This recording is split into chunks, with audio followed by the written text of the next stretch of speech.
obras no venezolanas, las obras no venezolanas de las que vamos a hablar en el curso, que las tomemos como punto de diálogo, ¿no? Es decir, que intentemos pensar en perspectiva desde nuestra mirada, desde el Caribe venezolano,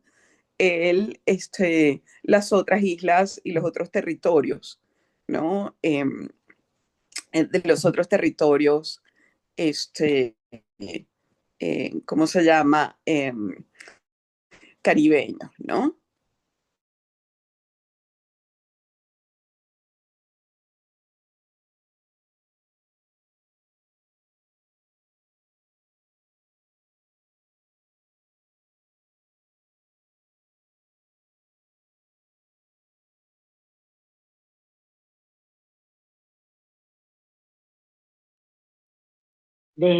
Mientras, mientras esté leyendo el programa, porque lo voy a tener, claro, voy a tener voy a estar compartiendo pantalla y bueno, y a veces estas cosas se ponen un poco necias, ¿no? Bueno, mi invitación era un poco a leer desde Venezuela y los vínculos y la representación de la literatura caribeña desde este lugar, ¿no? Bien, bueno, como han visto el programa, comienzo un poco presentándoles algunos de los problemas que nos van a acompañar a lo largo del curso, ¿no? Dice, se propone el análisis de un corpus de ficciones escritas por narradoras caribeñas a lo largo del siglo XX, cuyas obras tematizan la construcción de las identidades femeninas situadas en este territorio. Se trata en particular de textos que asumen como eje la representación de las mujeres vinculadas con las labores esenciales para la vida comunitaria. Algo de lo que nos vamos a dar cuenta cuando nos aproximemos a las ficciones que vamos a trabajar es que con alguna frecuencia se representa la pesca como una de las actividades fundamentales en la costa caribeña, en la venezolana y bueno, en la costa caribeña en general. El hecho o la particularidad de la pesca, esto pasa también en los territorios donde eh, pasa también en los territorios donde la actividad económica principal es la minería.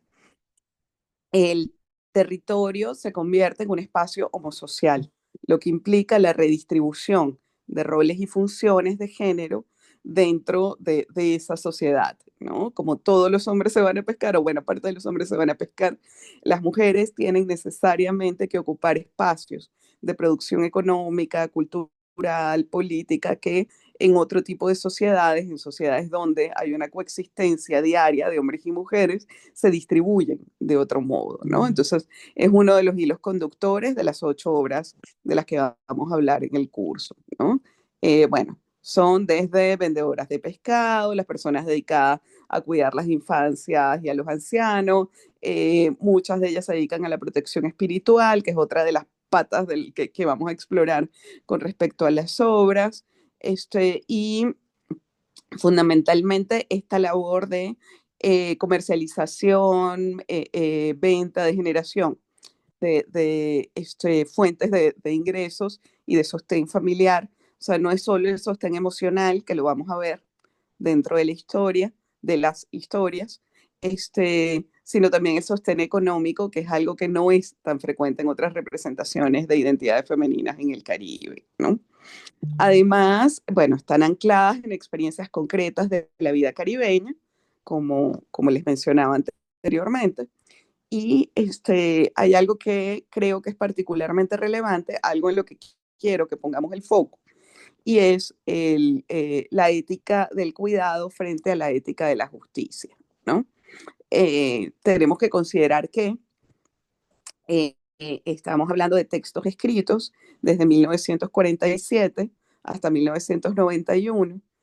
Son momentos en los que se están desplazando una serie de identidades, donde un proyecto político en particular, en teoría, se concreta, se cae, se tambalea, etcétera. Y es un proyecto político en el que las identidades femeninas no tienen demasiada cabida en los lugares de toma de decisiones, ¿no?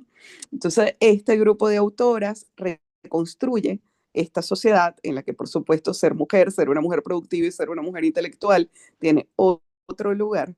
Y además de eso, vamos a ver que tienen necesariamente que dedicarse al cuidado del otro concreto, ¿no?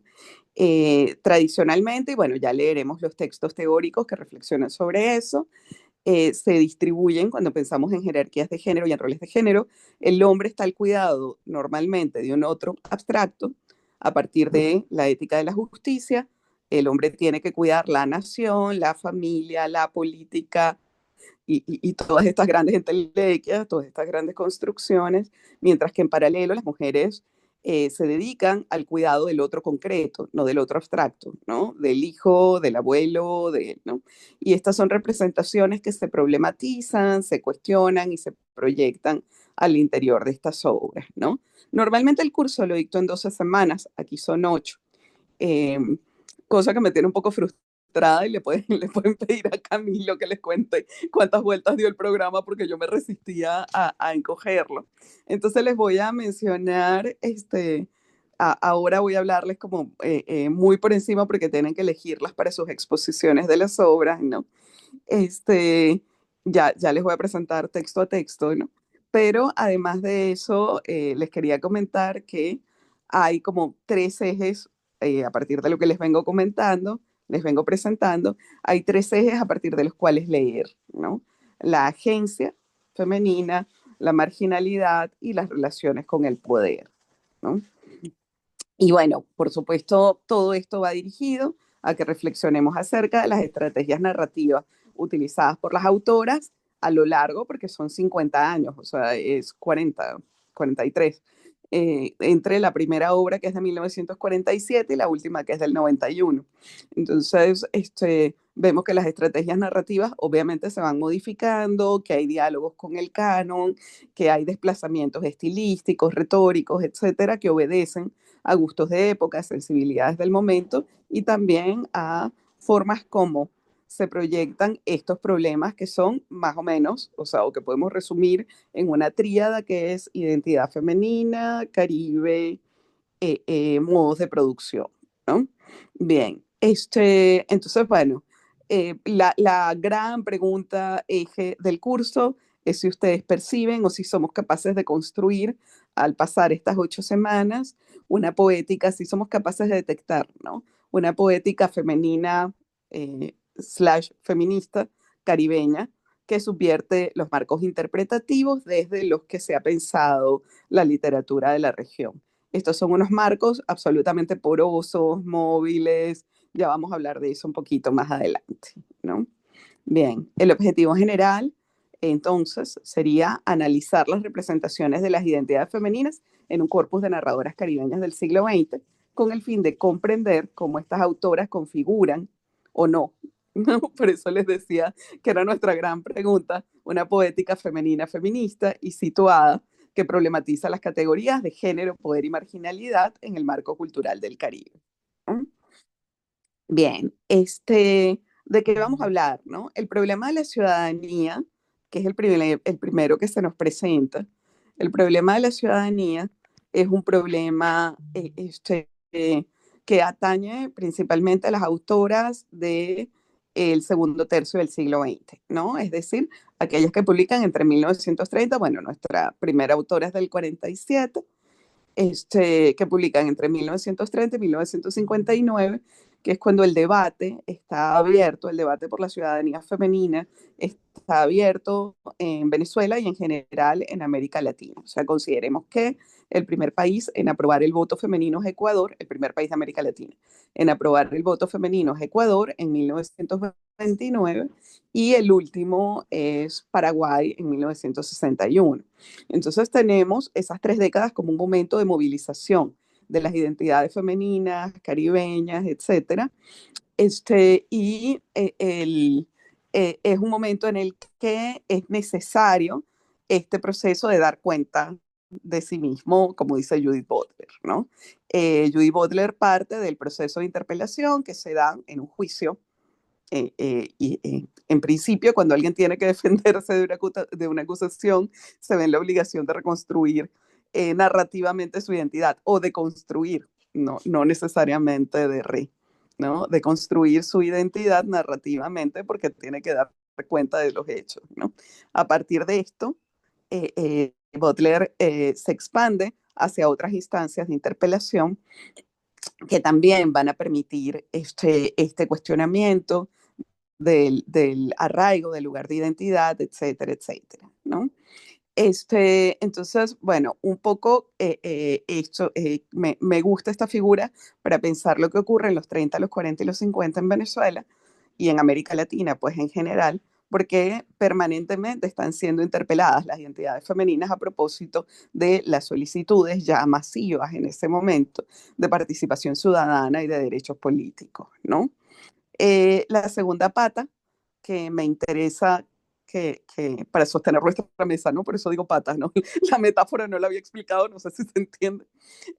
La segunda pata de la mesa es el régimen sentimental. Hay algo que me parece que es fundamental para el debate no solamente de este momento histórico, sino del pensamiento feminista como algo transversal que ocurre desde que, bueno, comienza, bueno, por supuesto deben haber comenzado antes, ¿no? Pero hay registros de reclamos que podríamos considerar feministas en este momento desde el siglo XIII, ¿no? Y siempre ha habido un cuestionamiento a las formas de sentir que se les pretenden imponer a las mujeres, ¿no? Cómo reaccionar o qué sentir frente a determinadas experiencias vitales, como la muerte, el nacimiento, la maternidad, etcétera, etcétera, ¿no? Entonces, bueno, nuestra segunda pata es el régimen sentimental, ¿no? El segundo foco de análisis. El tercero es el dialogismo con la etnicidad, ¿no? Esto es algo que se ha problematizado muchísimo en el Caribe, sobre todo en las islas, en el Caribe insular. Ya vamos a hablar un poco de eso también. Es algo que se ha debatido muchísimo, este problema, y creo que dentro del marco de la literatura venezolana tiene una especificidad que no se puede pasar por alto, ¿no? Entonces, bueno, también porque tenemos que hablar de todas estas representaciones y de cómo, que es la hipótesis de la profesora Bettina Pacheco cuando ella estudia el corcel de las crines albas y Cuentos del Caribe de Gloria Stolk. Su hipótesis parte de que se ha negado de algún modo la identidad caribeña venezolana dentro de los estudios literarios porque está esta vinculación casi automática de Caribe y negritud, y es algo que la intelectualidad venezolana del siglo XX no aceptaba con tanta facilidad, ¿no? Eso también lo vamos a revisar, vamos a trabajar con el artículo de Bettina, y ojalá nos pueda acompañar en alguna sesión. Y bueno, vamos también a discutir algunas de sus propuestas, ¿no? Y bueno, finalmente el nacimiento de esta nueva subjetividad, obviamente no me estoy refiriendo al nacimiento en términos literales, sino a la creación dentro del mapa de identidades venezolano del siglo XX, el nacimiento de la mujer caribeña como una de las muchas subjetividades venezolanas, muchas veces pasadas por alto o mitificadas dentro de la literatura más canónica, ¿no? Cuando me refiero al canon, estoy hablando de Damaso Vázquez, estoy hablando de Cumboto, por supuesto de Cubagua, y bueno, toda esta literatura que si se quiere, o si se ha dicho incluso, ¿no? Dentro de los estudios literarios no es difícil. De hecho, quería compartirles ahora un artículo de Luis Brito García en el que dice, solo hay 3 novelas venezolanas que hablan del Caribe, ¿no? Y es una cosa que me deja perpleja, un artículo del siglo XXI, porque ya en los años 70, Subero había hecho una antología que reunía, no me pregunten a cuántos autores, pero eran muchísimos más que 2 o que 3, ¿no? Bien, entonces, las 2 primeras reuniones, aquí dice las 3 porque estaba pensado el seminario para las 12 sesiones, las 2 primeras reuniones van a estar dedicadas al debate teórico, en torno a los problemas del curso, ¿no? A partir de la tercera sesión, hay un espacito dedicado a las exposiciones, a la presentación de las obras literarias del corpus, y luego vamos a pasar al debate, ¿no? Por supuesto que la selección de las obras de estas en particular tiene que ver con, tiene que ver con la necesidad de reconstruir una o de construir, de proponer una panorámica histórica, ¿no? Necesito que me den un minuto, por favor. La breve interrupción.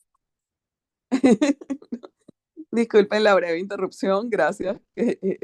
No sé si es Camilo quien prende y apaga la grabación, pero muchas gracias a quien lo esté haciendo, ¿no? Este, les decía que las tres primeras clases, bueno, en nuestro caso dos, están dedicadas al debate teórico en torno a los problemas que vamos a desarrollar en el curso y a partir de la cuarta sesión, cada uno de los estudiantes, en nuestro caso de la tercera, tiene que presentar la lectura de alguna de las obras literarias del corpus.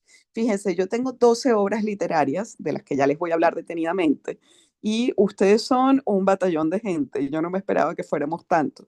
Entonces tengo que complementar esas obras, ¿no? Cosa que me va a hacer muy feliz porque nunca tengo la oportunidad de hablar de 18 obras en un curso, entonces va a ser maravilloso hacerlo así, ¿no? Pero en todo caso, hoy solo les voy a presentar estas 12.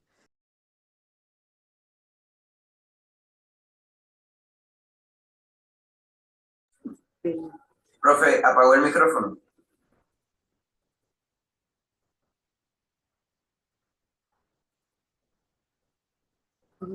Gracias por avisarme, estaba hablando como una loca aquí.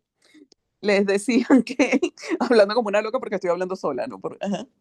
Les decía que les voy a presentar una serie, las 12 obras. Yo estoy muy contenta de que seamos 18 porque así vamos a tener 18 textos de los cuales hablar. Pero les voy a hablar de estas 12 que son las que tenía planeado originalmente. Luego buscamos algunas más, ¿no? Para que cada quien pueda exponer algún texto, ¿no? Bien, nuestra primera obra es En aquellas islas del Caribe, de Blanca Rosa López, la primera que se publicó. Blanca Rosa López es una extraordinaria escritora venezolana, injustamente olvidada por la crítica, y todos los días de mi vida me pregunto por qué, ¿no? Es un personaje fabuloso. Ella no estaba inscrita en el Partido Comunista de Venezuela, no estaba inscrita y eh, este, pero simpatizaba con la causa comunista en su momento. Cuando los miembros del Partido Comunista Venezolano fueron expulsados de Venezuela, ella voluntariamente voló y se fue con buena parte del partido a México, ¿no? Firmó la carta de las mujeres solicitando el derecho al voto, etcétera, etcétera. Y todo esto nos puede parecer muy normal si no consideramos que ella era hija del presidente. Ella era la hija de Eleazar López Contreras. Cuando López Contreras expulsa a la gente del Partido Comunista, ya se va. Firma la carta en la que le piden a su padre el derecho al voto, ¿no? Bueno, era una contestona, como decimos en Perú, ¿no? Blanca Rosa luego se distancia del Partido Comunista y bueno, es una investigación que he estado haciendo, se refleja muy bien en otro de sus libros que se llama Hechizo o Emboscada, que en el momento en el que ella tiene que confrontar sus dos militancias, su militancia feminista y su militancia, yo creo que podemos dejar de compartir, que me angustia no verlos, o sea, o ver solamente el papel. Yo creo que podemos dejar de compartir y bueno, voy revisando eventualmente los textos, así puedo prender la cámara y no nos caemos. Eh, Bien, les decía entonces, Blanca Rosa López, nuestra primera obra es En aquellas islas del Caribe. Blanca Rosa López es un personaje muy particular de la literatura venezolana, extraordinaria, o sea, es una escritora que a mí me maravilla. Les decía que ella luego toma distancia de la causa comunista porque no pudo sostener las dos militancias. Ser feminista y ser comunista en algún momento le resultó muy contradictorio por todo lo que ocurría al interior del partido y se decantó por el feminismo, ¿no? No todas lo hicieron igual. Ese es otro curso que ojalá tenga la oportunidad también de compartirles el aula, este, el del feminismo y el comunismo en las escritoras latinoamericanas y en las venezolanas en particular, ¿no? Bien, luego tenemos El corcel de las crines albas. El Corcel de las Crines Albas es otra obra escrita por una autora venezolana que es Lucila Palacios, una otra escritora extraordinaria. Me acabo de sonreír porque tengo un tesista que dice que cada vez que hablo de una autora venezolana todas son maravillosas, no me dice todas las amas, todas son unos genios, pero es que lo siento, no lo digo, lo siento auténticamente. Lucila Palacios sí tiene un poquito más de visibilidad.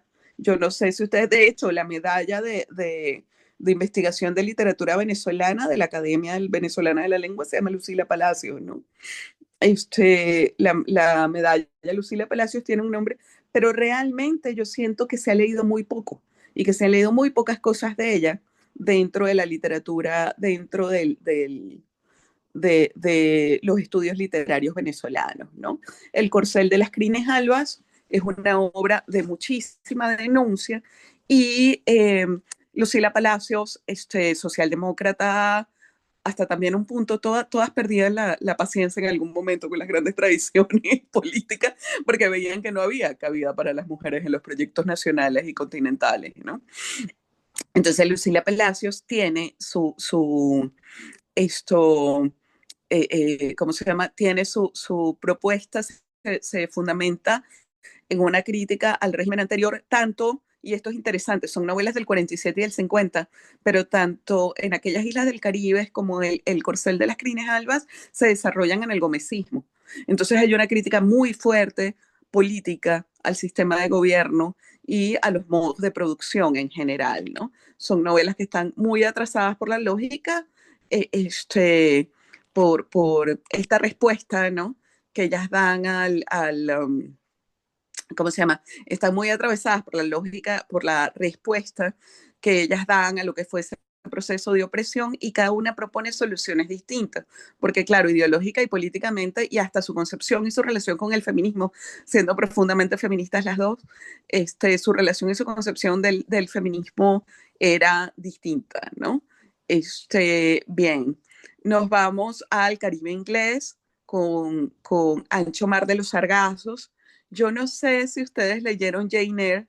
Yo tengo 50 años, soy creo que más vieja que la mayoría, pero era como uno de los clásicos de la literatura, o sea, cuando buscábamos a quienes nos gustaba leer grandes clásicos, una de las pocas mujeres que leíamos eran las hermanas Bronte, ¿no? Y bueno, Cumbres Borrascosas. De hecho, Rodrigo Fresán, el escritor argentino, búsquenlo por ahí, tiene una anécdota muy linda que él conoció Cumbres Borrascosas en los años en que vivió en Venezuela. Supe por esa charla, que no lo sabía, que se había hecho una adaptación de una telenovela con el Luz Peraza, que le guste, y, y que se vendía una edición con la cara de los actores, de los actores de Venevisión. Pero bueno, en todo caso, les cuento esto porque, bueno, tuvo una presencia, es lo que les quiero decir, en el campo literario venezolano, en el campo no solo de las investigaciones, del lector común, ¿no? Estuvimos familiarizados y yo creo que esa penetración de las hermanas Bronte en el Caribe, mucho más en el Caribe anglófono, que es el caso de Jane Rhys, se evidencia en la escritura de esta novela. Esta novela sería lo que llamamos ahora un spin-off de Jane Eyre, que hay un personaje que es una mujer caribeña, que es una loca, que está encerrada en la parte alta, no sé si se acuerdan, en el desván, hay una loca encerrada que es la primera esposa de este hombre con el que Jane Eyre acaba casada, ¿no? Y era desde cuando él había estado viviendo en el Caribe inglés, durante los procesos de emancipación, contra la esclavitud, y bueno, la mujer había enloquecido inexplicablemente y es presentada como una suerte de antagonista, si se quiere, racializada desde la mirada británica de los otros personajes que son británicos, y esta es la historia de esa mujer, ¿no? Ancho Mar de los Sargazos es la historia de esa mujer, es un spin-off, y creo que es interesante leerla también, porque es una relectura desde el margen, desde el Caribe inglés, de esta visión de las Bronte, ¿no? En general digo de las Bronte, era una cuestión de la Inglaterra de ese momento, ¿no? Bien, luego tenemos Yo Tituba, la bruja negra de Salem.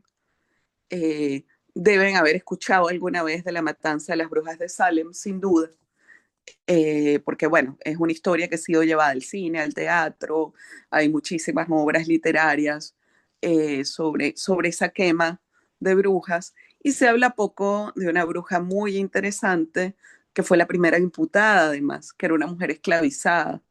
Y no se sabe qué pasó con ella, porque como era mercancía, porque era una mujer esclavizada, no hay un acta como hay con las otras. Entonces no se sabe si finalmente se quemó, qué pasó. Marisol Condé, desde el Caribe francófono,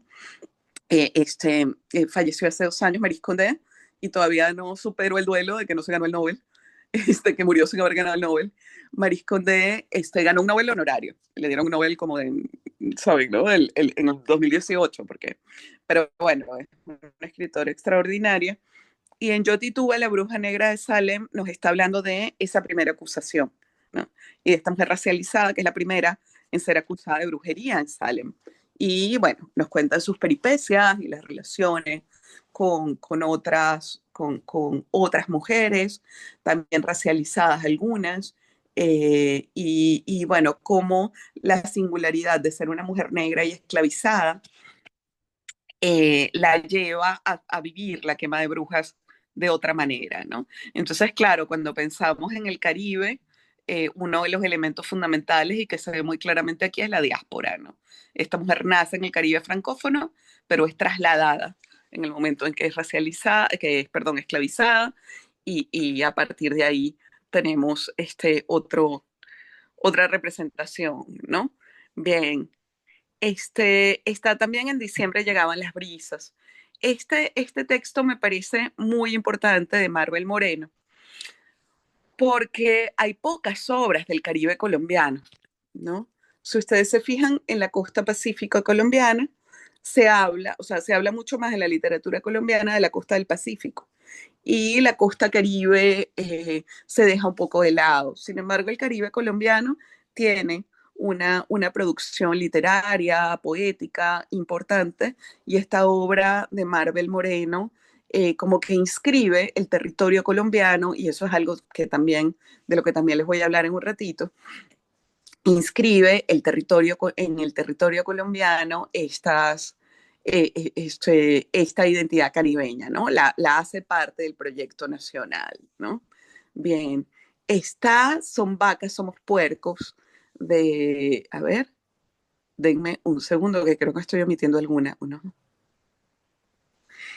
Son vacas, somos puercos, de Carmen Bullosa, también, que como les dije, esta es la presentación de las obras de las que vamos a hablar en el texto, perdón, en el curso, pero como todos tienen que exponer, les tengo que pasar una lista un poco más larga, ¿no? Solo eso, que yo ayer, bueno, Camilo les puede dar fe.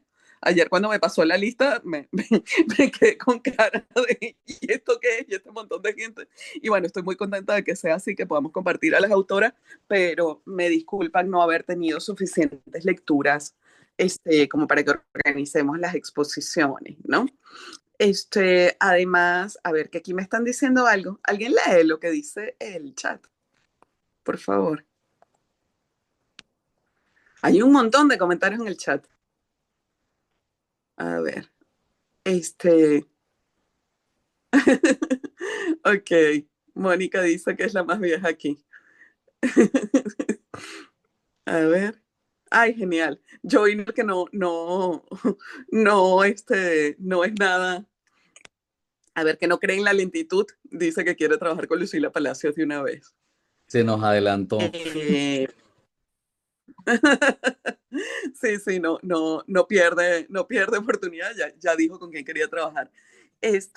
Bien, y el otro comentario creo que es Yo Tituba, La Bruja Negra de Salem. Me parece que fue la cuarta obra que mencioné. ¿Sí? Ok. Bueno, y Son vacas, somos puercos es una obra que me interesa muchísimo, no solamente por la identidad, no solamente por la identidad caribeña de México, que por supuesto está como restringida, porque, bueno, México es un país enorme y tiene muchas identidades coexistentes. Sin embargo, en el Caribe mexicano es el Caribe, se juega béisbol, se habla gritado, el acento y toda la percepción, porque la identidad nunca se construye desde una sola mirada. Nosotros somos quienes somos, pero también quienes nos dicen que somos, ¿no? Entonces los caribeños mexicanos dentro de la literatura mexicana están bastante exotizados y todas estas cosas que vemos que ocurren, ¿no? Y en Son Vacas Somos Puercos es una obra en la que se habla de dos mujeres piratas del Caribe inglés, ¿no? Y bueno, nos hablan un poco de cómo se lleva a cabo eh, este, este, cómo se llevaron a cabo estas disputas en el Caribe dentro de la historia. Denme un minutín.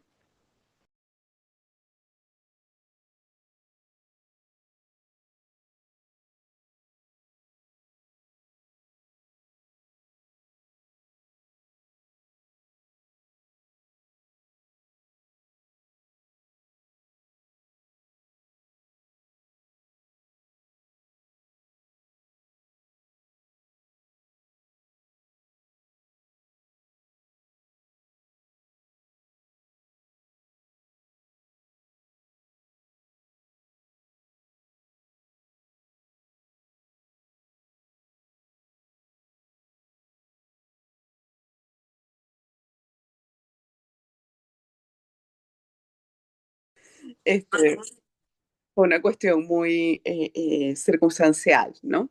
Entonces, bueno, les hablaba de Son Vacas, Somos Puercos y aborda el tema de la piratería, que es algo que me interesa mucho que conversemos, ¿no? Sobre todo con estas dos figuras, o sea, cómo la figura de estas dos piratas es utilizada para por la autora, para reflexionar acerca de una serie de temas este, asociados a las identidades femeninas caribeñas, ¿no? Bien, muchachos, antes de pasar a lo otro que tenemos que hacer, porque tenemos que hacer tres cosas hoy, antes de pasar a lo otro, ¿tienen algún comentario, duda, quieren preguntarme algo sobre el programa? Justo eso estaba escribiendo ahorita, profe.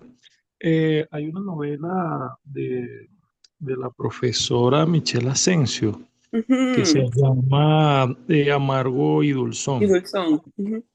Bueno, yo quería preguntarle si de alguna manera esa usted la tenía en el programa, fue de las que quedó por fuera o usted también la trabaja, porque me parece que cala perfecto. Sí, sí, si quisiera trabajarla, ¿quieres trabajarla? Pero lo que pasa es que elegí a Lucila Palacios porque, bueno, yo tengo el libro, tengo la edición facsímil de Lucila Palacios, la que Este, una que se publicó en la editorial de José Agustín Catalá y además tengo acceso a los diarios, entonces quiero hacer algo con ella, Qué porque bonito, sí. me gustaría, pero también tengo la curiosidad con Michelle ¿Sabes Asensio. que Entonces, Lucila Palacios decía que era guayanesa? Este, Porque bueno, porque creció y estudió y muchas cosas en Ciudad Bolívar, pero Lucila Palacios nació en Trinidad y ese es un flujo muy interesante. De hecho, en Betina Sierra, la novela de Narcisa Brusual, una extraordinaria escritora cumanesa, sí, en Betina Sierra, Betina cuando migra a Caracas, lo hace por barco. O sea, sale de Cumaná en barco y llega a Macuto. Esa era la ruta. Entonces, claro, ir a Trinidad para luego ir a Caracas parece que era un trazo, que era un viaje como muy frecuente y es una novela del 44 que se ubica en el siglo XX. O sea, no estamos hablando mucho más atrás, ¿no? Eh, a ver, no, yo les voy a pasar los PDFs de las obras que les propongan, ¿no? Igual que el material teórico. No, buscar un libro en Venezuela, yo sé que es una cosa tortuosa, este, ¿no? Y bueno, más que no hemos reeditado la literatura venezolana, la hemos reeditado muy poco, entonces, en cualquier caso, les comparto los PDFs, pero si ustedes, como es el caso ahora, si alguien quiere proponer una obra porque le parece que es interesante y que se puede interrogar desde las preguntas que estamos haciendo en el curso, es bienvenida, ¿no? Bien. Ajá. Ajá, yo quería comentar. Bueno, yo he estado leyendo un poco sobre Jan Rees, particularmente Buenos días, Mm, medianoche, y me parece súper interesante. Quisiera trabajar con ella, tomando en cuenta que Jan Rees es parte del sílabo, ujú. entonces creo que sería una oportunidad bien Buenísimo. sí. Pero con ella en parte, con esta obra en particular o con alguna otra. No, con esta obra en particular, Buenos días, medianoche. Buenísimo, estupendo. Lo que sí es Ujú. que seguramente alguien trabaja con Ancho Mar de los Sargazos. Entonces juntamos las presentaciones, ¿no? Bien. Sí. Ujú. ¿Alguien más tiene alguna pregunta o comentario? Hola, sí. Ajá, te escucho. ¿Qué tal? Bueno, quería preguntar, lo ideal sería que podamos visitar la mayoría de estas obras o todas estas obras. Sin Claro. embargo, entiendo que por cuestiones de tiempo del programa y seguramente que se solape con otros programas de la maestría, hay algunas que queden por fuera. ¿Usted considera que hay unas que son primordiales, las que están en el programa, las más importantes, o es Bueno, es obligatorio que esas visitar son de las que todas? voy a hablar en las clases, ¿no?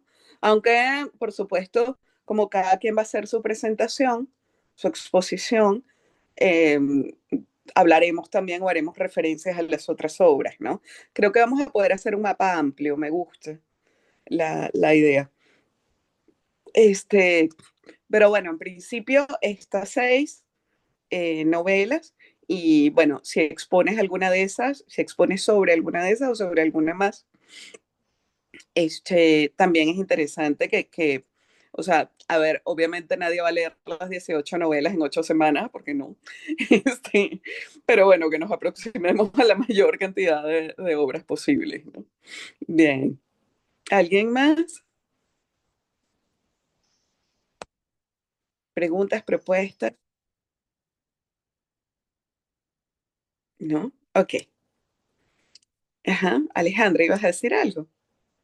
Sí, la pregunta mía es una duda y no entendí bien la parte de lo de la poesía y a partir de la literatura, de las novelas, se consolide alguna creación poética o algunas escritoras que usted vaya a sugerir de poesía. Es la parte que no tengo muy clara o no entendí. El curso es de narrativa en principio, ¿no?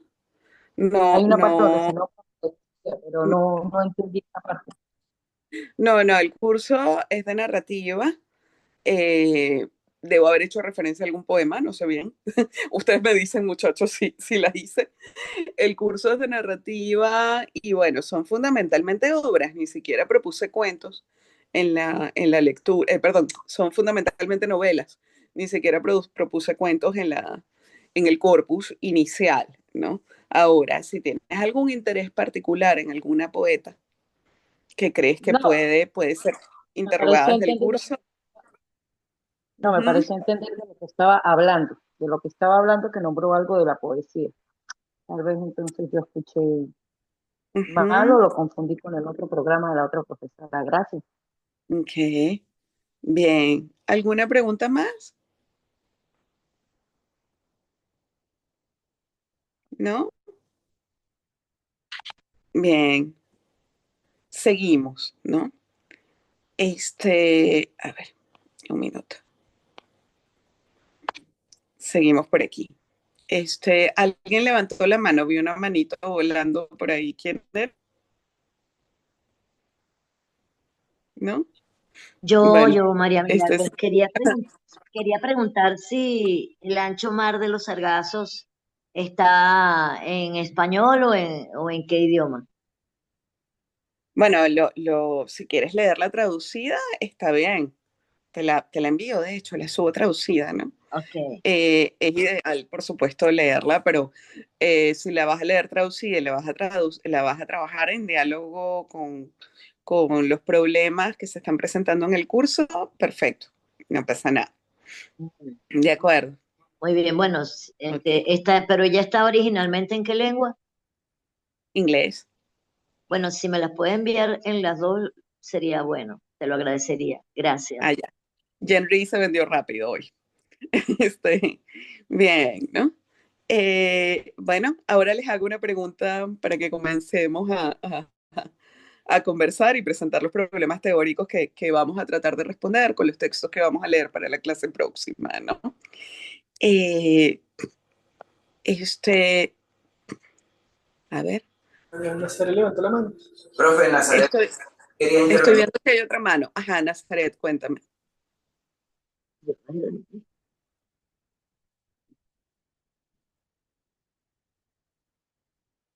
Te escucho.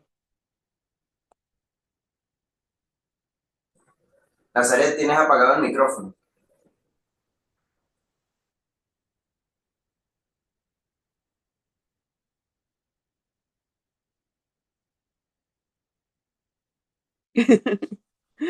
Cuéntanos. Ah, no te funciona el audio. Bueno, escribe tu pregunta. Mm, sí. Ah, justo Nazaret está hablando que su abuelita migró por Trinidad, que era carupanera. Ah, perfecto, que quieres trabajar, son vacas, somos puercos. Ok, fabuloso. Sí, sí, sí, claro que es posible. Bien, vamos entonces a continuar con la presentación del curso, ¿no?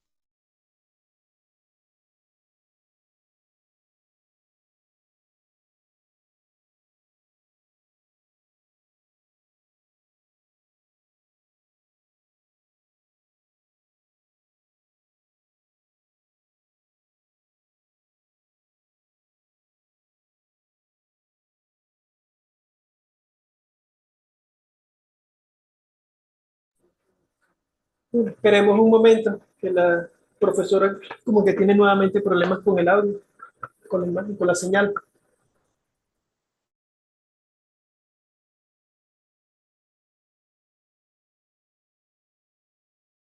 Bien, les preguntaba cómo concebían hasta este momento el Caribe en tanto territorio geográfico y en tanto territorio epistemológico, ¿no? ¿Alguien tiene alguna percepción? Pregunta fácil. ¿Quién de aquí es oriental? ¿Hay orientales en el grupo? Bueno, desciendo de ellos. Yo nací en Caracas, pero mi abuela era de Carúpano. De Carúpano, era lo que estabas comentando, ¿no? Sí. Bien. ¿Te sientes más o menos caribeña? Porque además Caracas está ¿a cuántos kilómetros del Mar Caribe? Absolutamente caribeña. Sí, Aunque, aunque físicamente no me veo europea, pero me siento absolutamente caribeña y hasta afrodescendiente, me siento. ok, bien. ¿Qué hace que algo sea caribeño? Y me gusta el me siento porque ahí caemos en la categoría epistemológica, ¿no? Que es lo primero que tenemos que definir. Yo eh, recuerdo que en la semana pasada, como parte del taller, hablamos con un profesor cuyo nombre no recuerdo y me lo disculpen, que es antropólogo, y él hablaba de una relación muy estrecha entre las identidades del Caribe y los trabajos a los que fueron sometidos o sometidas las poblaciones racializadas, particularmente vistas como mano de obra. Y en ese contexto, él llegó a mencionar en algún momento incluso que hasta, si mal no recuerdo, las Islas Canarias podían llegar a ser de cierta forma consideradas parte del Caribe porque allí se inició esta experimentación o esta idea de las poblaciones racializadas traídas desde África como mano de obra. Y bueno, particularmente es un debate que creo que está en Internet hoy en día, ¿no? Que muchas personas del Caribe, particularmente de las Antillas Menores, sienten que nosotros, los venezolanos, no somos caribeños. Entonces, Ujú. entiendo que es un concepto que puede generar incluso confusión en nosotros. Claro, es interesante porque bueno, es uno de los debates. Hay dos autores que vamos a leer, que son Gastambide y Duchesne, para la reunión que viene, y también les pido que se acerquen a Benítez Rojo, eh, Antonio Benítez Rojo. Eh, Me parece que es interesante la problematización porque Juan Duchesne habla de un insularismo, ¿no? De cómo desde Cuba, Puerto Rico y República Dominicana se niegan las identidades caribeñas de la península, ¿no? Yo soy venezolana y también soy peruana. Y créanme que Venezuela no es América del Sur. O sea, si hay algo que yo he entendido con mi doble identidad y mi doble nacionalidad y mis dos pasaportes, es que Venezuela tiene muy poco de país sudamericano, ¿no? Salió un meme que me decían, pero ¿por qué te ríes? Y yo le digo, es que ese es un chiste que hubiera hecho un venezolano, pero quiso ser ofensivo. Y apareció el meme en estos días, hace esta misma semana, y aparecían una ballena, o sea, tres animales marinos, la verdad es que no, un tipo de delfín y no sé qué cito, ¿no? Entonces decía, los animales más ruidosos del mundo, tal, tal, tal, y los venezolanos. A mí me dio un ataque de risa cuando lo vi, ¿no? Porque además hace muchísimo tiempo alguien decía, ¿cómo sabes que eres venezolano? Porque te dicen que bajes la voz y tú estás hablando normal, o sea, tú en ningún momento te diste cuenta que estabas gritando, ¿no? Entonces, me parece muy interesante porque, como les decía hace un rato, la identidad es relacional. La identidad se construye a partir de lo que somos y también de lo que nos dicen que somos. Y si todo el tiempo nos están diciendo que somos caribeños, cuando ponemos un pie hacia abajo, ¿no? Estoy hablando de viajar a Ecuador, Colombia, bueno, y ni siquiera, ¿no? Ecuador, Perú, Bolivia, ¿no? Entonces, claro, lo primero que estamos viendo es que es una identidad movible, ¿no? Que no está arraigada y que no necesariamente tiene que ver con el territorio geográfico. Y ahora les hago un segundo comentario. Joiner, ¿es Joiner o Joiner? Profe, esa ha sido una pelea durante toda la vida. A mí me dicen Joiner o Joiner. Ya yo sé que es conmigo, no se preocupe. Ok.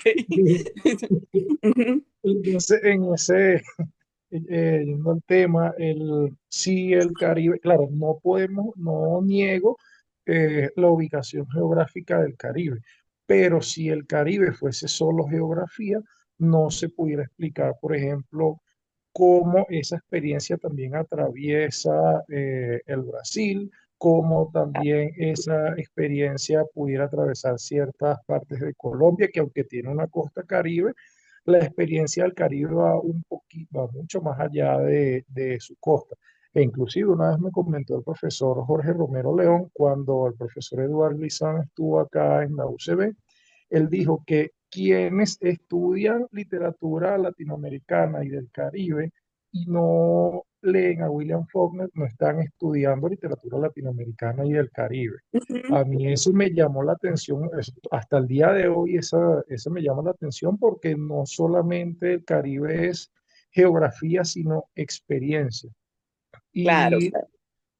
claro, también Briceño Guerrero tiene una conferencia que él dictó, si mal no recuerdo, eso fue en Sao Paulo, sobre integración del Caribe, y una de las cosas que él comenta, precisamente haciendo burla de las aproximaciones teóricas, es que él dijo, al Caribe tú no lo entiendes desde el punto de vista conceptual, solo lo entiendes tomando ron y bailando merengue. Y, o sea, me encantó porque, no tanto por su desprecio a la teoría, que a mí me fascina la teoría, de verdad, Muy sino el cristevana hecho de, esa definición, que Cristeva dice que la literatura trasciende el lenguaje y que es una experiencia, ¿no? Una experiencia de recepción.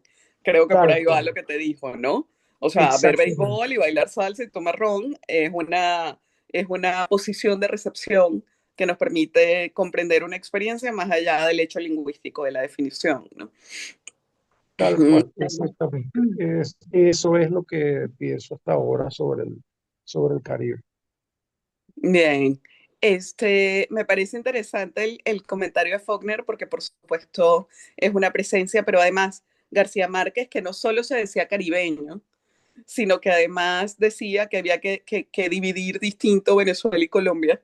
Eh, un comentario, bueno, bastante provocador en su caso, que él decía que Venezuela debió ser el Caribe y Colombia llano y ande, o sea que la división no debió ser vertical, sino horizontal, que en ese caso él hubiera nacido en Venezuela y él siempre quiso haber nacido en un país donde los federales hubieran ganado la guerra, ¿no? Un comentario muy provocador por su parte, lo que quería era molestar con él, pero creo que nos está dando también un punto de reflexión importante, pensando en cómo las identidades nacionales se construyen a partir de, y van a ver cuando leamos a Duchesne, cuando comentemos sobre el texto de Duchesne en la clase próxima, que lo lleva hasta la entrada masónica de Colombia, ¿no? E increíblemente es un profesor puertorriqueño que se la pasa peleando contra el insularismo y contra todo esto. Dice Colombia también es Caribe. Bueno, vive en Colombia hace muchos años, ¿no? Bien, por aquí estaba leyendo ajá, el Vanelis. Ahorita nos cuentas porque dijiste que eres cumanesa y Hola, un ajá, placer, profe. cuéntanos. Sí, cumanesa, cuando usted preguntaba qué era Caribe, pues evidentemente no pude pensar más que en playa, ¿no? Sol, esa gente que habla fuerte, rápido, gente intensa, pero me quedo con eso, pero también veo que se ha, digamos, siempre se malinterpreta la gente caribeña con gente bullera, gente escandalosa, gente Claro, eso no es mala interpretación. incluso Sí. El asunto es que está en el juicio de valor, ¿no? eso. En considerar que un intelectual, por ejemplo, bueno, que mi medio de trabajo es la academia, pues, ¿no? En considerar que una persona, que un académico es menos académico porque hable más alto o Eso. porque, ¿no? O sea, es una cosa. Mirla Alcibiades es la profesora de la UCB, la historiadora, no sé si la conocen, una Oye, historiadora muy importante. maravilloso. Ujú. Bueno, Mirla estuvo en un curso, en mi primer curso por Telegram, porque bueno, fue en pandemia y no nos funcionaba bien el Zoom, que estaba como todo muy saturado en la Simón Bolívar, etcétera. Y en Telegram a mí no me gusta el video, se veían como unos cuadros, yo sentía que estaba jugando Minecraft. Y era una cosa así horrible. Y Mirla era muy graciosa. Mirla, o sea, Mirla está haciendo el doctorado como requisito, pero ella es miembro de la Academia de la Historia, es una mujer con muchísimas publicaciones, etcétera. Se servía un trago de ron porque ella decía que las clases le gustaban muchísimo y que ella quería, entonces ella recibía clase bebiendo, pues. Y claro, eso la hace menos intelectual o su aporte es menos. Entonces, claro, estamos hablando ya de dos cosas, de dos de los problemas que vamos a abarcar en el curso. El primero es la exotización de las identidades caribeñas. ¿No se entienden? Sí, sí, es orientalísima. Primero, la exotización de las identidades caribeñas, el representarlo como una cosa exótica, rara, pero para nosotros es nuestra cotidianidad, ¿no? Yo me acuerdo, por ejemplo, que esa película se desarrolla en el Caribe colombiano, esta película animada, que se me acaba de ir el nombre. La niña se parece muchísimo a mi hija, el dibujito animado, Mirabel se llama, pero eso que me acuerdo. Pero. Bueno, una película animada de Disney, que se Encanto, gracias, Joana. Encanto se llama la película, se desarrolla en el Caribe colombiano, y yo recuerdo una tontería dicha por un peruano que decía, no estudiaron genética en el colegio, porque si una persona negra se casa con una rubia y otra con no sé quién, y yo igual no he visto una familia caribeña nunca en su vida, ¿no? Que le parece que es raro que la gente sea el color que quiera ser, ¿no? De lo que pase. Todo es posible, ¿no? Sociorracialmente todo es posible en el Caribe, ¿no? Entonces, claro, el punto es que tocaste dos puntos interesantes, el Vanelis, de los que vamos a hablar en el curso, la exotización, obviamente, del Caribe, ¿no? Y lo segundo, que es este juicio que por supuesto está mediado por la etnicidad, porque bueno, les hablaba del problema de la etnicidad que lo presenta Bettina Pacheco, etcétera, etcétera. No solo ella, pero ella en la literatura venezolana, Luz Marina Rivas, también hizo algún comentario al respecto. Y a mí me parece que es interesante que pensemos cuál es la composición en el Caribe venezolano. O sea, en Margarita hay un orgullo tremendo, por ejemplo, por el sustrato indígena, ¿no? Y todo es guayquerí y hay una como referencia permanente a las identidades indígenas, ¿no? Y eso es algo que no vemos en las Antillas Mayores, ¿no? Por ahí hay una cerveza que se llama Tuey en Cuba, pero no es en lo más mínimo, este, no es en lo más mínimo algo estructural. Denme un minuto que voy a leer el chat porque veo que han hecho varios comentarios, ¿no? Bien. Ajá, ¿quién me está preguntando? Ah, ¿quién es amiga de Mirla? Joyner. Dice, los caribeños somos gritones y salidos, claro. Bien, dice, pero no pendejo, mi marido es negro, su hermana es rubia, su papá era blanco, ojos azules, y bueno, eso lo sabemos, ¿no? Pero no es fácil de entender, no es tanto eso, sino que dicen por qué, ¿no? Fíjense, muchachos, pues, fíjense porque ella es graciosa. Hay una muchacha murciana que produce contenido de TikTok, de no sé cuánto. Yo la empecé a seguir porque ella hace recetas africanas, o sea, el esposo es de Ghana y de Murcia, como que hace fusión y hace unas recetas muy ricas y por eso yo la seguí. Pero siempre sale alguien que hace algún comentario racista y ella les contesta y es muy chistosa. Mi familia mixta se llama es el usuario. Y era muy cómico. Alguien decía, salieron al padre no sé cuánto y yo he visto mujeres mucho más blancas con hijos mucho más negros en Venezuela o en el Caribe en general y nadie le parece raro. O sea, no veo ese nivel de desconcierto cuando lo vemos. Entonces, bueno, tenemos ese otro problema que es la construcción estereotípica sociorracial, la vinculación con la negritud, que por supuesto está muy presente en la música, en la literatura, etcétera, pero que no siempre es visible, ¿no? Les cuento un chiste y sigo escuchando las definiciones que hacen ustedes para que volvamos a Duchesne. Les cuento un chiste porque era el día de la afro-venezolanidad y tengo unos amigos que son morochos, los dos profesores de la Simón Bolívar, uno de química y otro de ingeniería de alimentos, y estamos en el chat de profes, ¿no? Y uno le dice al hermano morocho, feliz día del afrodescendiente visible, porque si yo celebro me dicen que yo no soy afrodescendiente, ¿no? Y dice, como al sí se le nota. Y claro, es un poco esa pregunta por el sustrato de la identidad y el marcaje sociorracial y la exotización, que fueron como de algún modo los comentarios que salieron ahora, ¿no? Bien, estamos hablando entonces de el Caribe como territorio epistémico, que es una de las preguntas que hacemos, ¿no? Bien, ¿alguien más quiere comentar algo? ¿Tiene, Muy bueno. ¿tiene alguna definición que dar? Uh-huh.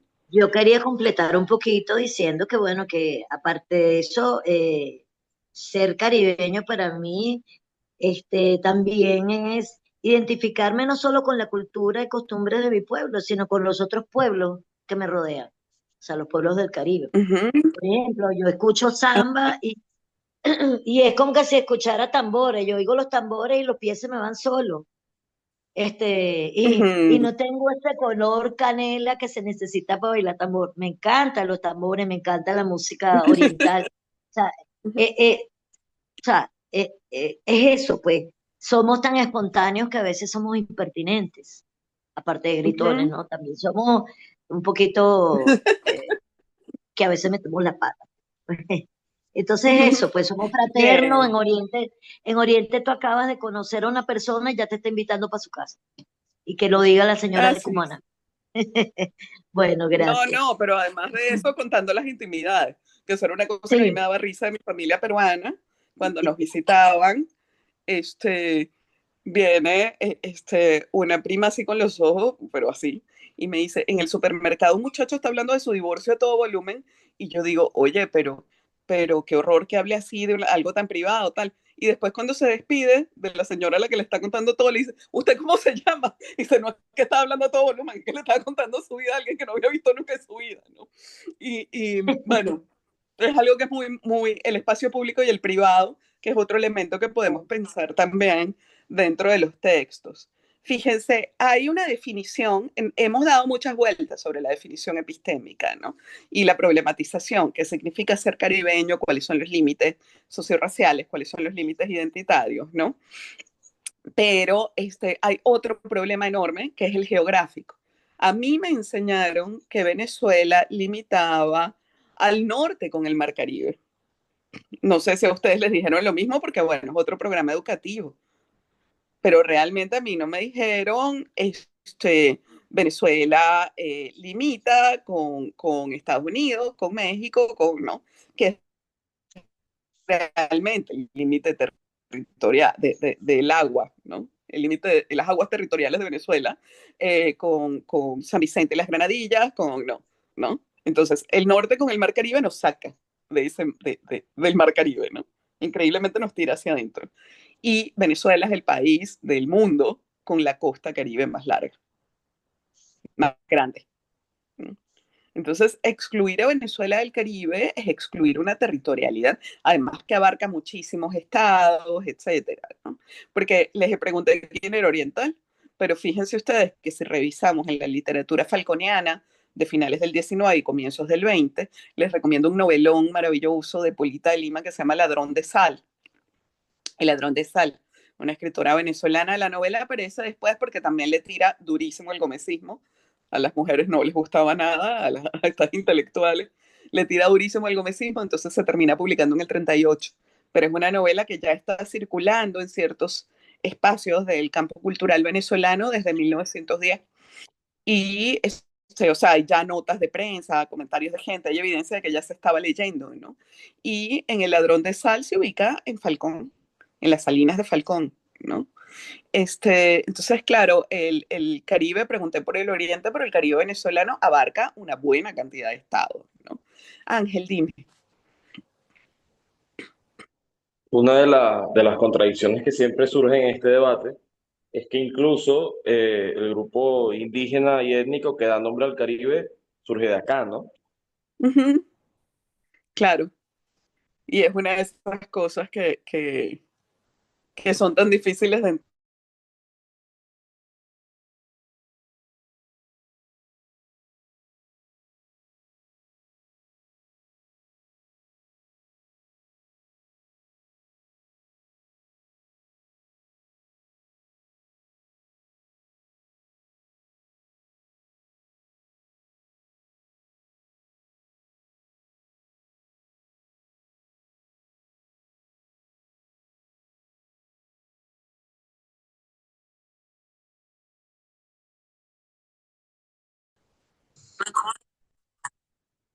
Ujú, Ángel, te escucho.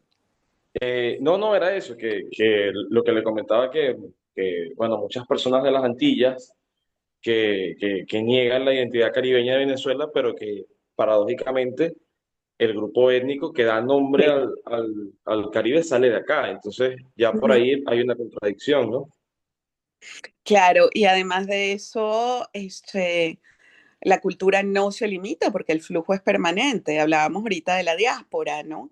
El flujo es permanente y Juan Duchesne Winter, como les decía, llega a hablarnos de los guayú, ¿no? De la cultura guayú, porque dice hasta allá se extiende. Y si alguno de ustedes es guayanés, mi compatriota doble, si alguno de ustedes es guayanés, sabe que en Guasipati, El Callao, Tumeremo, hay muchísima gente de las Antillas francófonas y anglófonas, porque llegaban a través del Orinoco, ¿no? Y bueno, el calipso, de donde salen, de Upata, qué chévere. Este, entonces, claro, bueno, en Upata tienes que haber visto la cantidad de gente que llegó desde el Caribe y todos estos apellidos y todas estas, ¿no? Igual que de Aruba y Curazao, llegaron a la península de Paraguaná, a Coro, la Sociedad Armonía y Alegría, por ejemplo, que son dos sociedades de mujeres escritoras que se crean en Coro en el siglo XIX, estaban llenas de mujeres que habían llegado o de descendientes de personas que habían llegado de Aruba y Curazao, ¿no? Bien, bueno, y hay personajes arubeños y corazueleños en esas novelas, ¿no? Así como conseguimos a los trinitarios en las historias del Oriente venezolano. O sea, la diáspora es una constante que también está ahí, ¿no? Bien, Rafael, ¿qué ibas a comentar? Sí, bueno, para mí el Caribe, yo enseño español y pues básicamente se tiene que hablar de la identidad a través de la lengua. Y uno de los grandes rasgos del español es exactamente eso, el español caribeño, que está muy cargado, digamos, de lo jerga normativo. Y es bien interesante ver cómo la jerga se ha convertido en parte estándar de la lengua hispana en el mundo caribeño. Y pues eso sin duda, digamos, que se ve reflejado en la literatura, la forma sátira de hablar Incluso una compañera hablaba de el tono de voz. Cuando la Ujú. gente habla, es muy diferente en el Caribe en general, desde República Dominicana, Cuba, Claro, es que yo creo Rico. que ahí está. Yo creo que ahí Sí. está el vínculo, ¿no? También es una Ujú, variedad dialectal bastante cercana a la de los distintos lugares del Caribe, ¿no? totalmente. Ujú. Ujú. Bien. Fundación Bordes, ¿quién? No sé quién va a hablar. Aquí No sé. tenemos a Camilo. Carmen, quien quiere participar, Carmen Vélez Sánchez. Hola, buenos días, profesora Libertad. Con respecto a este tema y leyendo el programa, yo lo titulan Ellas frente al mar, ¿no? Y yo, Ujú, bueno, yo crecí en los Andes venezolanos y yo me pregunto, ujú, o sea, cómo esa mirada de los Andes, de la montaña, estar frente al mar, esa conexión caribeña, ¿no? Porque nos hacen ver como que el Caribe venezolano es solo los que están en las costas. Y claro. justamente pensando en esa analogía, desde muchos años en el Táchira se visualiza los rayos del Catatumbo. Y hago justamente esa analogía de que realmente nosotros los andinos, específicamente los tachirenses, hemos tenido esa condición, esa conexión directa con el Caribe. No solamente desde el aspecto visual, ¿no? De poder apreciar en la lejanía el rayo, sino que también desde el punto de la transculturización. Nosotros tenemos en nuestra población un grupo significativo devoto a San Benito, y de que podamos apreciar en las calles, incluso en ciertas temporadas, el culto de cuando ellos salen tocando los tambores. Entonces, Es muy importante lo que dice Carmen, es muy importante porque Juan Duchesne como que habla de cómo radia, porque su imagen son los rayos, ¿no? Del sol, cómo llegan a la selva, pero por supuesto que llegan al Ande también, ¿no? Que es lo que nos está proponiendo Carmen.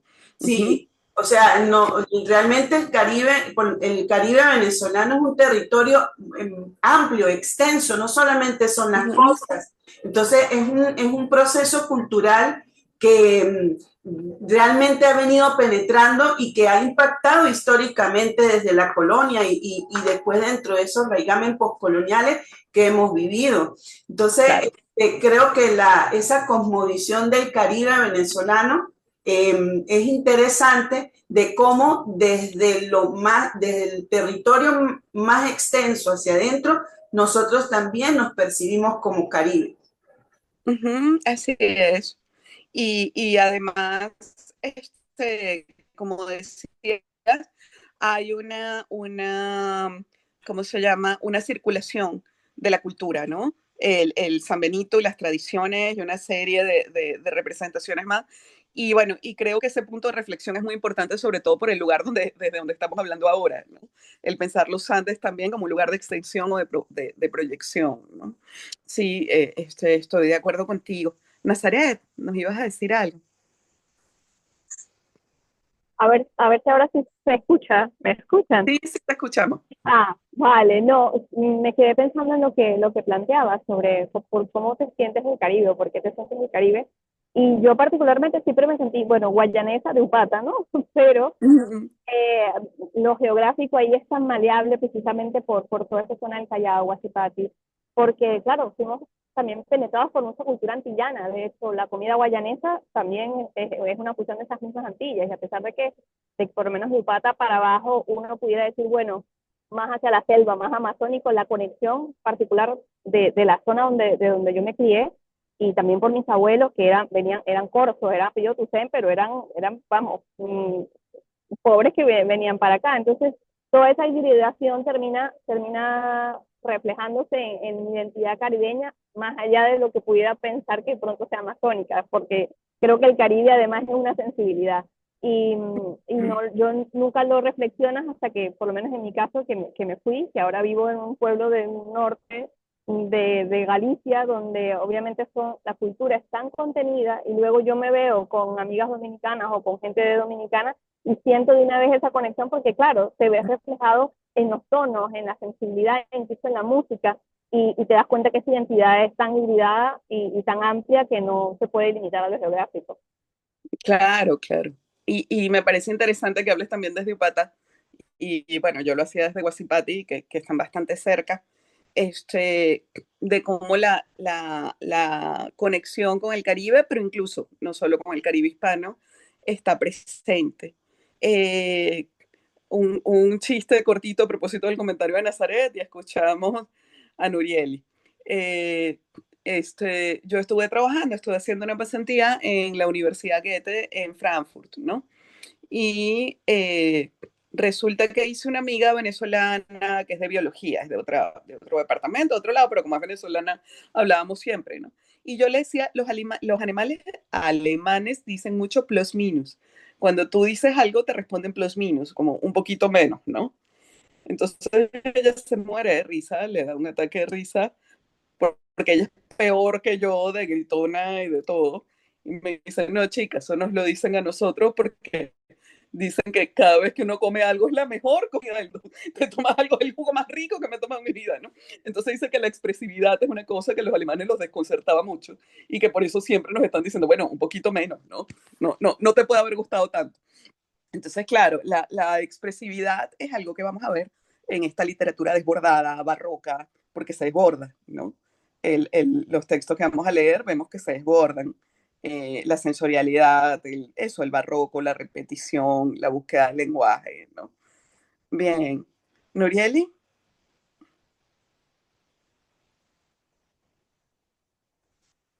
Hola, ¿Sí? buenos días, un gusto. Bueno, yo he estado aquí pensando, ¿no? Sobre la pregunta y además sobre los múltiples comentarios de los compañeros. Y ahorita que Nazaret lo comentaba, yo creo que tampoco lo había como internalizado, qué es para mí el Caribe o qué significa para mí el Caribe.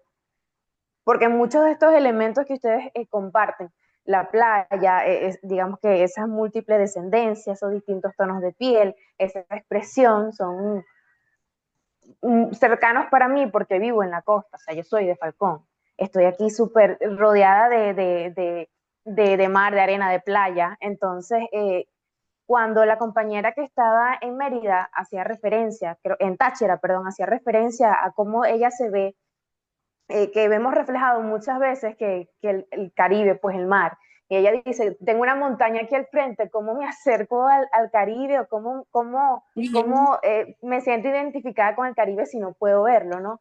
Entonces, para mí fue un poquito, oh, wow, una sorpresa porque para mí la playa está a 10 minutos de acá, de donde vivo, o sea, puedo Claro. salir y está a 10 minutos. Entonces, esa expresión de, además de donde estamos demográficamente no ubicados, es Mi la casa en cercanía Lima, que podemos tener de mi esos casa en Lima elementos. también está, mi casa en Lima está a 10 minutos y créeme que no es lo mismo vivir al lado del Caribe que vivir al lado de la costa Pacífico, que uno siente que se está metiendo en una nevera cuando se baña en el mar. Totalmente. Y eso, bueno, creo que nunca lo había pensado desde un punto de vista más allá de donde estoy ubicada yo, que estoy aquí en Falcón. Entonces me pareció un punto de vista bastante interesante. Está bien, y además hay una cosa que me parece chévere, Norieli, y es que, por ejemplo, Virginia Gilda Hermoso, que es una escritora falconiana tan importante, ¿no? Virginia Gilda Hermoso, en Sacrificios, en sus novelas en general, el mar no está exotizado. O sea, las muchachas que están en el internado de monjas, que no sé qué más, van a la playa con la monja y les hablan de eso. O sea, no está exotizado, no es algo raro, es algo que está inscrito, naturalizado, es algo propio de la cotidianidad de esta. Totalmente, sí, es parte del día a día. O sea, tú puedes ir a Ujú. la playa lunes, martes, miércoles, no tenemos, como hay personas que esperan un fin de semana o vacaciones hasta dirigirse a la playa porque les queda lejos a nosotros, eso es algo de la cotidianidad. Ujú. Entonces yo creo que es bonito que las busques, sí, sí, no sé si como para el curso, si te interesa, o luego, pero que busques a estas autoras, creo que puede ser bonito, Sí, lo porque... haré, muchas gracias. Ujú, ujú. Bien, ¿algún comentario más? ¿No? A ver, sí, por aquí está Joyner. Ajá. Profe, por cierto, otra cosa es esa esa relación tan particular que tenemos los caribeños con respecto a los momentos que sensibles y existencialmente son difíciles, cómo los volvemos canción y los bailamos. Recuerdo un curso que vi sobre, y, mi esposa lo vimos los dos, sobre la música popular brasileña. El curso llevaba por nombre Una tristeza que baila.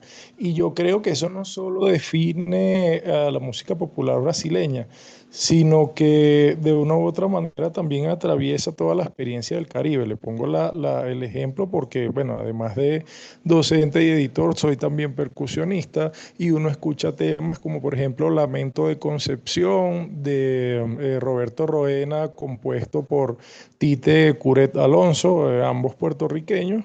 Es un hombre que la canción dice: como si todo en la vida le faltara, Concepción eleva la vista al cielo, como si el mundo se le cayera encima, Concepción calma su desconsuelo. Eso es increíble. Y yo desde niño, como mi familia por parte de papá era es del 23 de enero, una zona 100% salsera, nosotros crecimos bailando eso. Y claro, con el tiempo uno se da cuenta que está bailando una situación muy difícil. Así también hay muchísimas otras canciones que la letra tiene una tristeza increíble, pero el ritmo uno lo que le provoca es bailarlo. Entonces, yo no lo veo como una contradicción.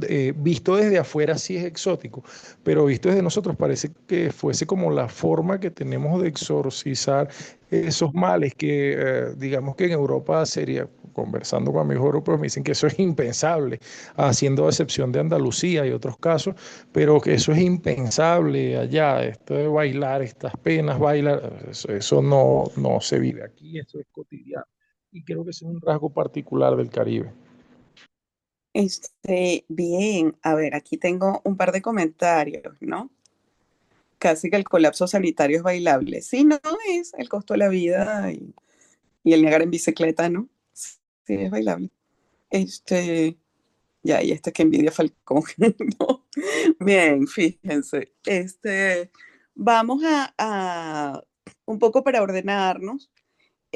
Bueno, lamentablemente no tuve la lista hasta ayer en la noche, mi noche, para ustedes era más temprano, pero como era tarde para mí, lamentablemente no tuve la lista a tiempo. Entonces no les envié los materiales, no les he enviado los materiales, ¿no? Eh, eh, Igual ya tienen el programa, lo pudieron revisar. Yo les tengo que mandar las 3 lecturas, son 3 lecturas teóricas. Bueno, les paso el libro completo, obviamente, pero vamos a leer las páginas acordadas un poco, pero para que lo tengan, quizás para el trabajo final les puede servir. Les debo eso, la lista de novelas, y para que se vayan anotando, aunque ya varios reservaron, ¿no? La lista de novelas, y las novelas que tengo en PDF, y bueno, cualquier material que puedan compartir, lo que quieran compartir, lo suben a la carpeta, ¿no? Bien, les quería hacer un par de preguntas más, un poco para que nos quedáramos pensándolo para que nos quedáramos pensando en eso durante estos días, ¿no? Lo primero que me parece importante eh, es bueno, el foco del curso, que son las identidades femeninas, ¿no?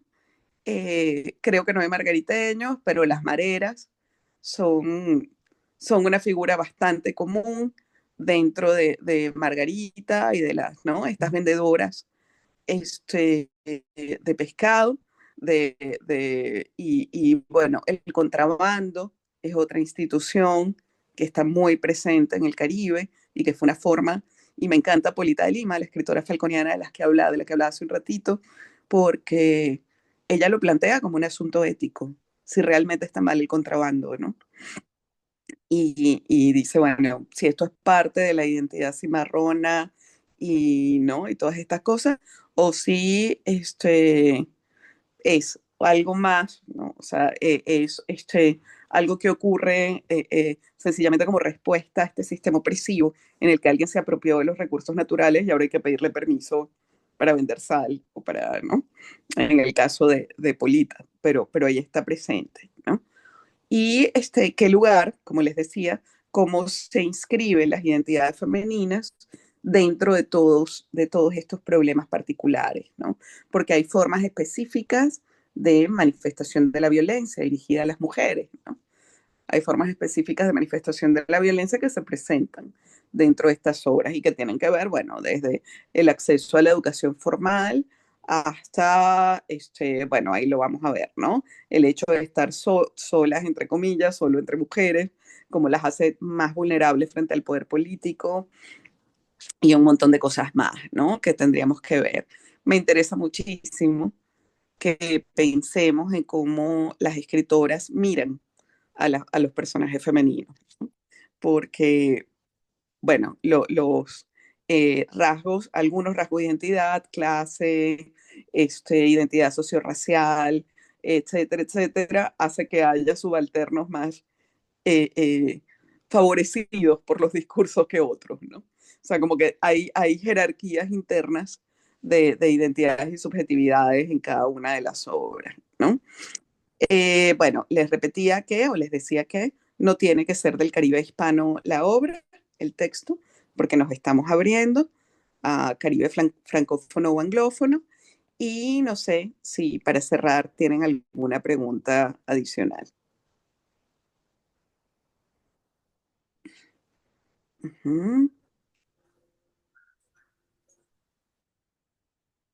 Joiner, ¿vas a decir algo? ¿No? Ángel levantó la mano. Ah, fue Ángel. Ajá.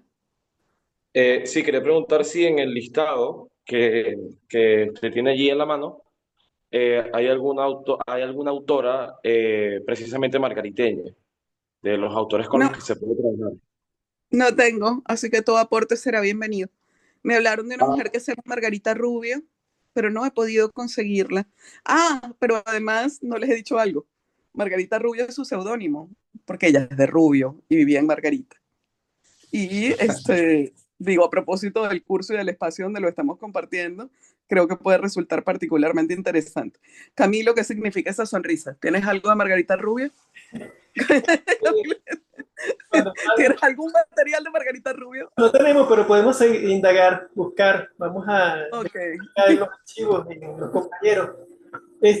No, muy interesante el curso, Mariana, y cuando hablaban sobre ese proceso de lo que somos como Caribe, recordaba mucho la emigración de venezolanos en la época de la independencia a Puerto Rico, Puerto Rico, porque hubo mucha emigración en ese periodo tan fuerte de venezolanos hacia Puerto Rico, que de algún modo pues sentíamos Puerto Rico cercano.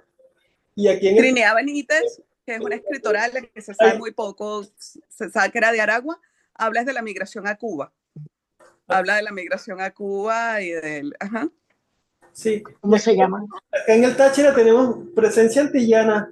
Nosotros a través de lo que fue la exportación de café, esa conexión que se daba, por ejemplo, en Estación Táchira, cerca de Colón, era un puerto importante para la exportación de los granos del café vía ferry hasta el río Catatumbo y de allí el lago de Maracaibo, bueno, Maracaibo y por supuesto las Antillas. Entonces vemos todavía mucha infraestructura, idiosincrasia caribeña en esa zona del norte del estado Táchira, cerca de Colón y la parte norte de nuestro estado, además por supuesto de la presencia colombiana, que ha sido muy... Claro, claro. Bueno, muchísimas gracias a todos. Les hago el envío del material más tarde. A ver, Daniela, ¿qué nos dice? Ay, qué bueno, Daniela, que te gustó la propuesta. Genial. Sí, Lucila Palacios es el seudónimo, se llamaba Mercedes Carvajal, ¿no? Profe, los canales de comunicación, el canal de comunicación. ¿Será por WhatsApp? No sé, muchachos. Ustedes usan Telegram, WhatsApp, ¿cómo? Porque sí es importante que estemos comunicados, ¿no? La mayoría usa WhatsApp. Vamos a hacer un grupito, ¿no? O si son muy pesados los archivos, yo te sugiero que puedas abrir un grupo por Telegram y por allí se crea. No, yo hago mi carpeta de Google Drive y vamos pasando los enlaces. Es lo más fácil, cada quien lo descarga, ¿no? Bien. Entonces, bueno, ustedes me avisan. Sí, Mónica dice Google Drive, así con aquella emoción. Bueno, muchísimas gracias a todas.